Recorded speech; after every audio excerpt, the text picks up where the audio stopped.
Bonsoir chers téléspectateurs et bienvenue sur Iwatch Web TV.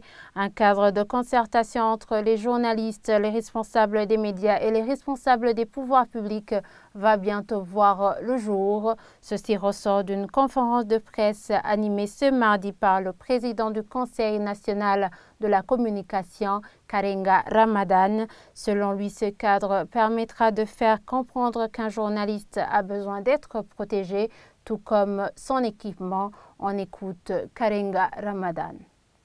Nous allons aussi continuer à protéger les journalistes. Ça fait partie de notre mission, article 11 de la loi sur la presse.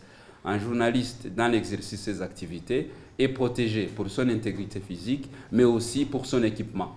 Ça, on va créer un cadre de concertation entre les professionnels de la presse, entre les responsables des médias et aussi les responsables des pouvoirs publics. Qu'on travaille ensemble, qu'on comprenne et sous la même longueur d'onde l'importance de cette disposition constitutionnelle. Et nous allons nous atteler beaucoup sur le travail de la délivrance de la carte de presse et des cartes professionnelles. Vous savez, jusqu'à aujourd'hui, en vertu de l'article 5 de la loi sur la presse, en vertu aussi de l'article 8 de la loi sur la presse et de la loi organique du CNC, il est exigé à tout journaliste qui travaille au Burundi de disposer, de se munir d'une carte de presse. Cette carte de presse est délivrée normalement par le Conseil national de la communication. Jusqu'à présent, la carte de presse n'est pas encore délivrée, tout simplement puisqu'il y a encore des problèmes d'ordre réglementaire. Pour le président du CNC, il est nécessaire que chaque journaliste qui se déplace à l'intérieur du pays pour exercer son métier s'annonce auprès de l'administration locale. Selon Karenga Ramadan, ceci est une sagesse professionnelle. Suivez encore une fois Karenga Ramadan. Les journalistes qui se déplacent, et souvent nous avons des problèmes au niveau du CNC, comme quoi, surtout au niveau de l'administration, ils ont eu des intercations avec l'administration locale. Je vous conseille chaque fois quand vous allez faire un reportage, nous l'avons aussi fait, allez, ça ne vous dérange en rien de consulter, de contacter l'autorité locale, de se faire annoncer. Ce n'est pas une obligation, mais c'est la sagesse professionnelle. Nous sommes là, nous avons ce cadre de reportage dans votre zone de compétences. On va travailler sur ceci ou cela pour aussi bénéficier de leur soutien.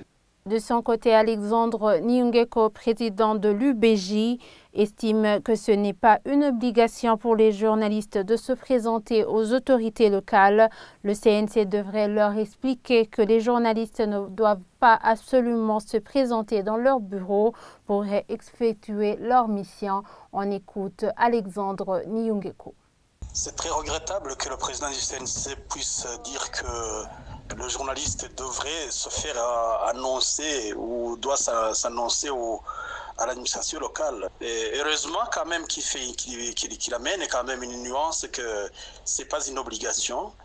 Et comme donc c'est pas une obligation, je crois que c'est au président du CNC plutôt de dire à l'administration locale, de leur expliquer qu'effectivement les journalistes ne doivent pas du tout s'annoncer dans leur bureau. Si bien évidemment les journalistes ont besoin de recouper les sources et parmi ces sources, il y a l'administration, bien évidemment qu'ils devront bien évidemment s'adresser à l'administration. Sinon, là où le bas blesse, c'est que purement et simplement quand un journaliste se présente à l'administration, c'est pour se voir refuser le droit de faire son métier. Et cela est inacceptable.